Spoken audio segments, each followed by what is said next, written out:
हर महादेव। आज बताने वाला हूँ दो चीज़ों के बारे में, तो सीधे शुरू करता हूँ क्योंकि काफ़ी समय से अपने लिए मुझे समय नहीं मिल पा रहा है। कुछ ऐसे काम थे और चलो शुरू करता हूँ। नरक चतुर्दशी के विषय में। अब ऐसी वीडियो आ रही है, क्या कर सकते हैं, क्योंकि नीचे जा नहीं सकता, कुछ काम चल रहा है, उधर उसका सो आएगा।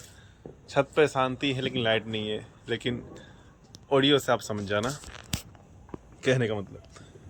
नरक चतुर्दशी में बताया गया है कि जो यमदेव हैं उन्हें 14 दीपक दान करने चाहिए, उनके लिए 14 दिए जलाने चाहिए, ऐसा व्रतराज आदि ग्रंथों में मिलता है प्रमाण।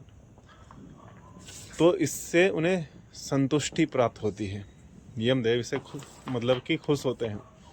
उससे स्थान बताया गया है जैसे कि गौशाला आदि, मंदिरों में, घर में, और करीब जो 14 द्वीप हैं उनके मतलब कि अपने अलग अलग उन्होंने नाम भी बताए हैं। तो अगर आप एक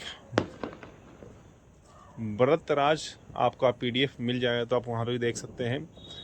अगली तरफ बढ़ते हैं, जो है लिंग महापुराण में जिसका वचन आता है उल्का दीपदान, मतलब कि ऐसे हाथ में दिया लेके किसी से बांध के और आसमान की तरफ देखते हुए हम अपने पूर्वजों के निमित्त जो दीपदान करते हैं। जैसे कि अगर कोई उल्का आदि से कोई मर गया हो, हमारे मतलब कोई पूर्वज, तो उनकी सदगति हो, तो उसके निमित्त हम दीपदान करते हैं। हम दिवाली की बात करते हैं, कुछ ज़्यादा ही जल्दी आगे बढ़ रहा हूँ। तो दिवाली में ये है कि माता लक्ष्मी दिवाली में विचरण करती है, घूमती है कि किसका घर सुथरा और स्वच्छ है, कि वहाँ पर वो आए, उनके स्वागत सत्कार के लिए। इसलिए हमें अपना घर साफ सुथरा और दीपों से सुसज्जित रखना चाहिए। इस समय हम कई सारे दीपक जलाते हैं, दीपदान करते हैं, तो इसलिए दिवाली का नाम दीपोत्सव भी पड़ गया है, जो कि एक लोकाचार है, लोक प्रसिद्ध है ये नाम। तो इसमें कई सारे लोग, कुछ वैष्णव संप्रदाय में लक्ष्मी व्रत आदि रखते हैं, और कई सारे अलग संप्रदाय में इनकी एक आवरण पूजा होती है। लेकिन जो सबसे ज़्यादा प्रसिद्ध है हमारे उत्तर भारत में, वो उनका पूजन, घर की साफ सफाई और दीपदान। मुख्य चीज़ आज के विषय में, मैंने दीपदान के विषय में पहले ही वीडियो बना चुका हूँ 1 साल पहले, कि दीप को हम किस तरह से प्रज्वलित करें, किस तरह जलाएं। कई सारे लोग मतलब कि जो दीपक होता है उसे डायरेक्ट जला के जमीन पर रख देते हैं, जबकि ये शास्त्र विरुद्ध है और माता भगवती ने ये मना भी किया है कि ऐसा नहीं होना चाहिए। कैसे जलाएं, नारायण ने और माता ने दोनों ने बता दिया है देवी भगवत महापुराण में, तो आप वहाँ से देख ही सकते हैं। जो ये आप पीछे देख रहे हैं सभी, ये जो लाइट जल रही है चाइनीज़ वाली, इससे ना पता है मतलब कि हमारा क्या ही फ़ायदा होगा चाइनीज़ वाली लाइट जला के।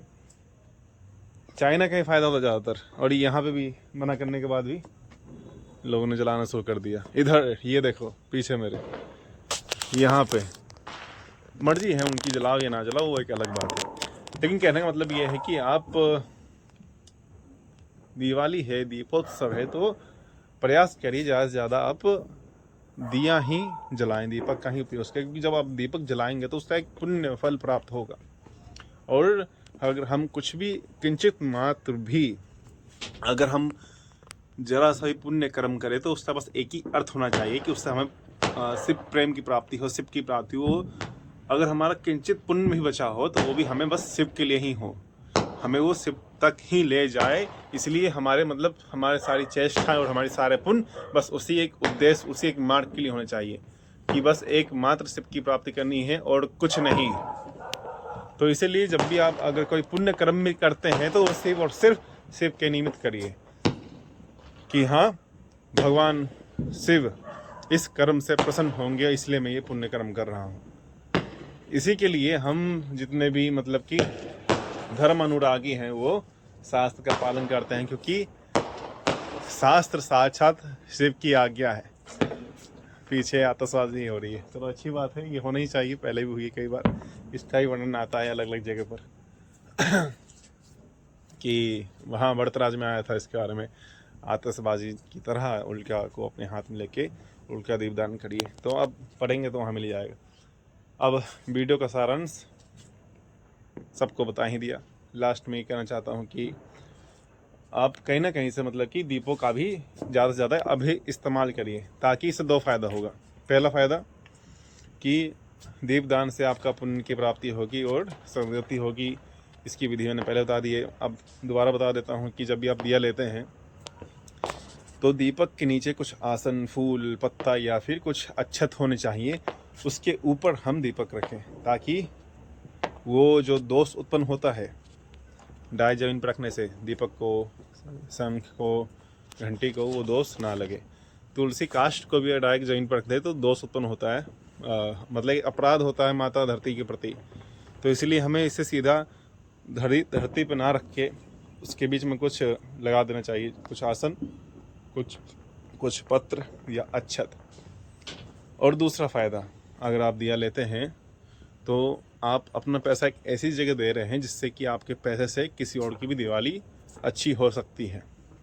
मतलब अगर आप कुम्हार के यहाँ से दिया ले रहे हैं तो उसका तो फ़ायदा होगा ही ना, उसकी दिवाली अच्छी होगी। और जो ये लड़ियाँ हैं ये कई सारी कंपनियाँ बनाती है, अगर आप ना लें उन्हें कुछ फ़र्क नहीं पड़ता, उनकी अंदर कई सारे एम्प्लॉय काम कर रहे हैं तो उनकी दिवाली तो मतलब अच्छी रहेगी, उनसे कोई ज़्यादा मतलब नहीं है। आप वहाँ से लिए मतलब ज़्यादातर इस्तेमाल करिए धन का, जिससे कि उसकी दिवाली अच्छी बने। और आखिरी बात कि दिवाली के सामान सामग्री में मिलेक्स आदि लोगों से बचाव करिए, कि आप किसी उठाए गिरे मिलेक्स से, मिलेक्स का मतलब है जो कि हिंदू धर्म का ना हो, और दूसरा ये भी कि जो हिंदू हो के हिंदू धर्म को ना माने, वो दोनों ही मिलेक्स होते हैं, सीधी बात। तो आप वहाँ से भी अपनी सामग्री मतलब ना खरीदिए और अपने सामग्री को भी शुद्ध रखिए। तो यही था।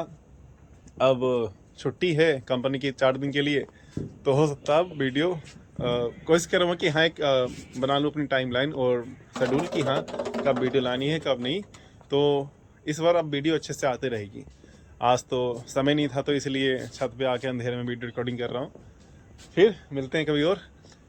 हर हर महादेव। शिव शिव।